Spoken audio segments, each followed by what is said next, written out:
Vous connaissez ce jeu au ping-pong quand il faut courir autour de la table pour essayer de renvoyer la balle de l'autre côté? Le 7e outil de notre défi 52 semaines pour découvrir 52 outils se déroule un peu de la même façon. Aujourd'hui, nous allons parler du World Café. Son concept est très simple, pouvoir travailler sur plusieurs thématiques en grands groupes en un temps réduit. Nous le décrirons en 3 mots, rapidité, efficacité et converser. Son objectif est que pour de grands groupes allant de 12 à 1200 personnes, chacun puisse travailler sur chaque sujet et sente son avis pris en compte pour la concrétisation des actions.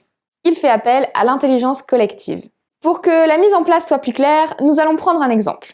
Imaginons que nous avons un groupe de 30 managers d'une même direction qui souhaitent justement redéfinir l'identité de cette direction. 4 questions sont posées.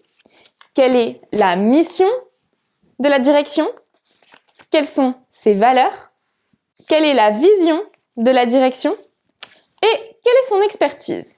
Chaque question est assignée à une table et les 30 managers sont répartis en petits groupes de 7 à 8 personnes. Chaque groupe va commencer sur une table, en travaillant sur l'une des thématiques. Pendant un temps défini par l'animateur, ils vont répondre à la question de leur table avec un fonctionnement en brainstorming. Une fois le temps imparti terminé, chaque groupe change de table et donc de thématique, en ayant à chaque fois un temps plus court pour venir juste compléter et donner son avis sur ce qui a été dit auparavant. Et ainsi de suite, jusqu'à ce que chaque groupe soit passé sur les 4 sujets. Pour chaque groupe, un facilitateur est désigné au départ. Celui-ci va rester à la même table tout au long de l'exercice. Il a pour rôle de réexpliquer ce qui a été dit pendant les tours précédents, de fluidifier les échanges en reformulant ce qui n'a pas été compris et de gérer le temps. Il est aussi responsable du compte-rendu final. Car pour clôturer un World Café, il existe 2 options. La première est de laisser au dernier groupe qui passe sur la thématique la responsabilité de sélectionner la réponse qui va être donnée à la question initiale. Cependant, nous avons remarqué à plusieurs reprises que cela créait de la frustration pour le premier groupe qui n'avait pas pu donner de nouveau son avis après son passage de départ et tout ce qui avait été dit. Mais également que certains comptes rendus ne reprenaient que les dernières idées, sans prendre en compte tout ce qui avait été dit tout au long de l'exercice.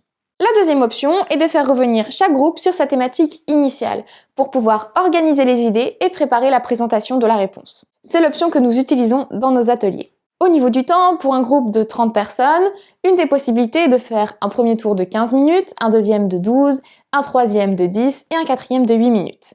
Enfin, on laisse un dernier tour de 10 minutes pour permettre au premier groupe de regrouper les idées et de sélectionner ce qui va être présenté par le facilitateur.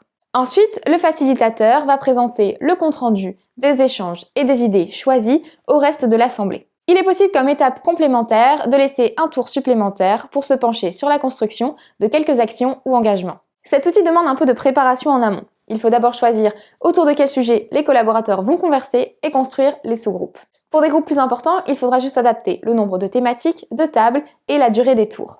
Donc pour résumer, chaque table a une thématique à laquelle le groupe présent va essayer de répondre. Puis le sujet reste sur la table, mais les groupes, eux, bougent pour pouvoir répondre à la question de la table suivante. Ainsi, le groupe 1 va répondre à la thématique 1, 2, 3, 4, avant de revenir à la 1 pour réaliser le compte-rendu. Le World Café est l'un de nos outils préférés car il développe l'esprit d'équipe, favorise le dialogue, le brassage d'idées et l'autogestion, et facilite l'appropriation des résultats. Un autre atout du World Café, c'est qu'il peut être utilisé en coopération avec d'autres techniques agiles. Par exemple, chaque table peut avoir son propre outil, une question à l'envers ou encore une rétrospective. Il peut s'utiliser ponctuellement sur des sujets concrets et demande une organisation spécifique. Pour un groupe allant de 12 à 50 personnes, comptez 1h30 dynamique.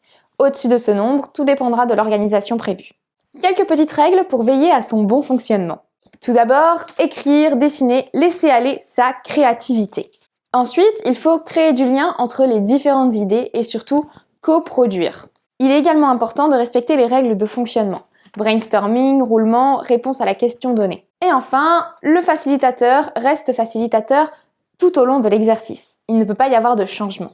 Merci à tous d'avoir regardé cette vidéo et pensez à vous abonner pour suivre les 45 outils restants. Si vous utilisez un outil, partagez-le avec la Loubar Family sur notre page LinkedIn. Lien dans la bio.